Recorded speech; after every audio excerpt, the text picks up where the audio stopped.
everyone from AOK, this is Rachel, and today I will be taking you guys through how to tie-dye.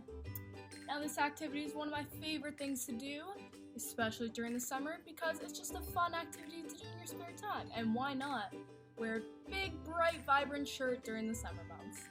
So, firstly, I'm going to do my tie-dye outside because I prefer less of a mess. It's totally up to you guys. You can do it indoors if you'd like. I would suggest putting down some newspaper so the food coloring dye doesn't get on your table, just so it creates less of a mess. So, firstly, the supplies. Everyone will be needing a white shirt. It can be a tank top, long sleeve, whatever you prefer, as long as it's a white color, just so the dye sticks to it and shows. Next, I will be using some gloves. This is an optional step. You don't necessarily need gloves if you don't have them. I particularly prefer them just because I find it makes less of a mess, and I don't really like the food dye going on my hands because it's a bit difficult to scrub off at times. The next step will be elastic bands. So I'm just going to be using 3 because my shirt's not too big. You can use a few more if you really want the shirt to be nice and snug. And later on in the video, I will show you guys how to tie it. And finally, everyone's favorite part is the food coloring. So you can pick these up at any local grocery store, Walmart, a Shoppers, whatever store's near. They're only a couple bucks, and you can choose from a variety of colors. But for myself, I'm going to be working with yellow, some blue, some red dye, and some green dye. Alright, so now that we have all our supplies, we can get started.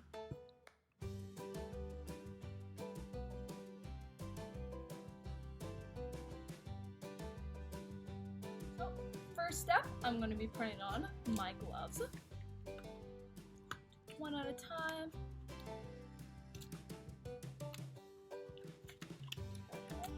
And put on the other one.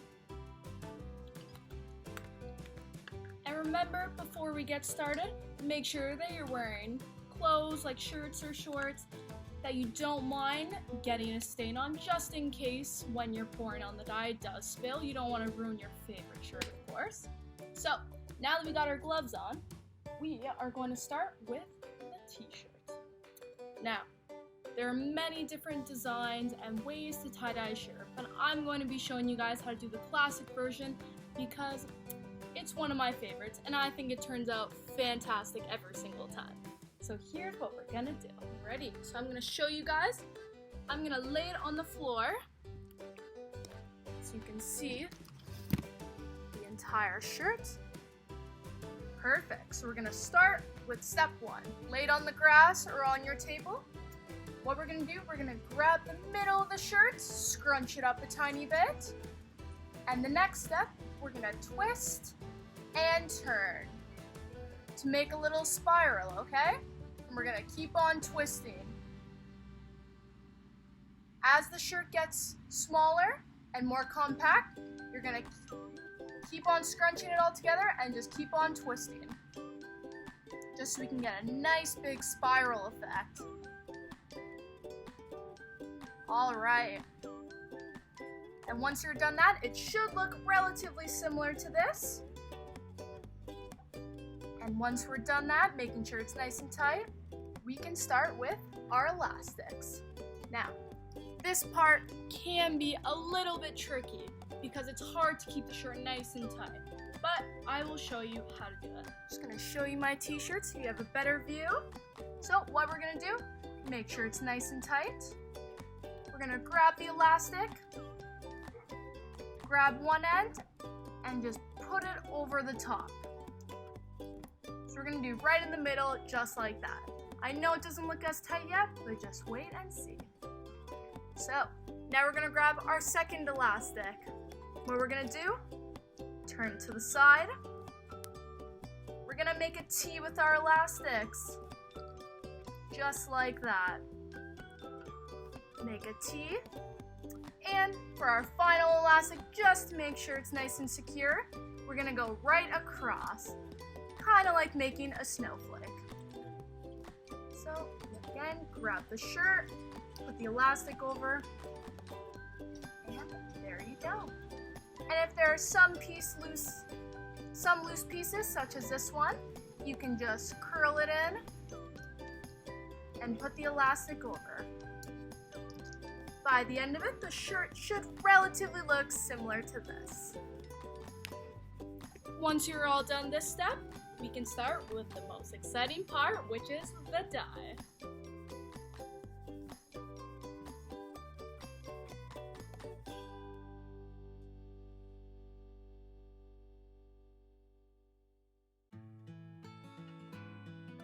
that we're done step one, we can start grabbing all of our colors and getting them ready.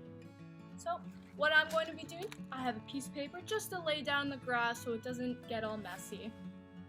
And I will show you guys. And I'm gonna put my shirt right on the piece of paper, just so I'm making the least amount of mess. Next, we can start by unscrewing our colors, so they're all nice and organized and ready to go.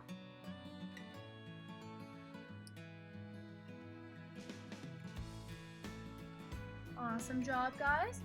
Now that your colors are all ready, you can pick and choose and create whatever type of shirt you'd like.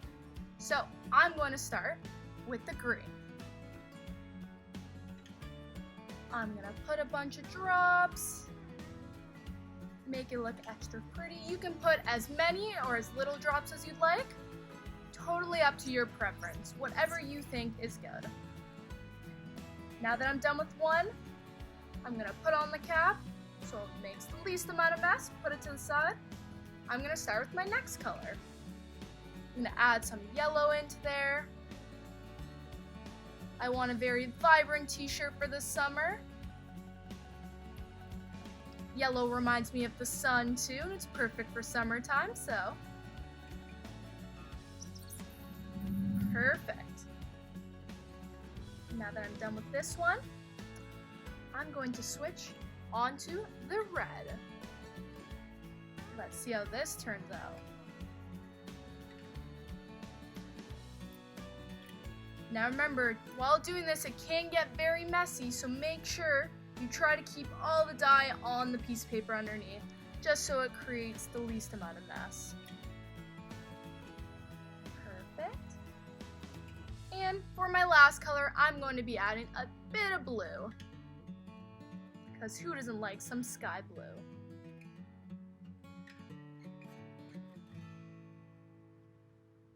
Alright. And what you can also do, campers, you can flip the t-shirt upside down, because this side will be white, and you can start tie-dyeing this side as well, making sure you have a good variety of colors throughout the entire shirt. Perfect. I can't wait to see everyone's designs when they're done. I'm going to add a bit of red on this side.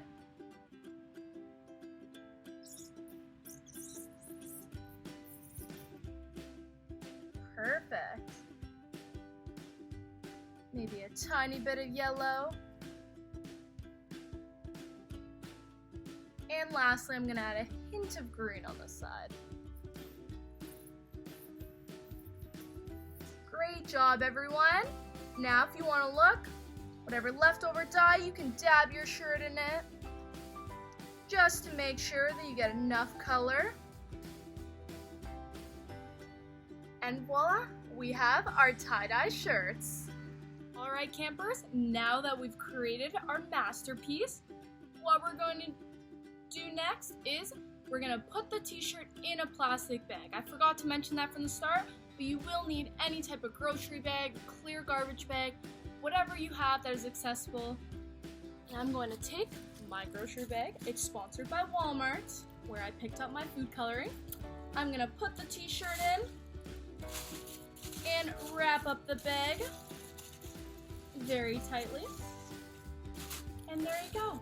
And what we're gonna do next, I'm gonna leave this outside and I'm gonna let it sit for roughly about 8 hours. You can leave it overnight if you want as well, just to make sure all the colors really absorb, because I know everyone wants a very vibrant, colorful shirt for the summer.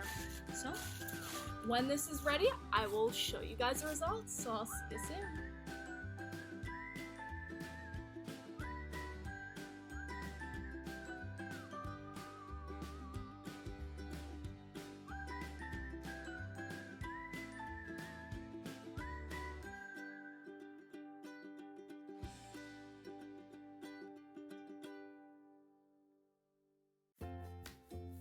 Hey campers, so I just took my shirt out of the dryer and this was the result.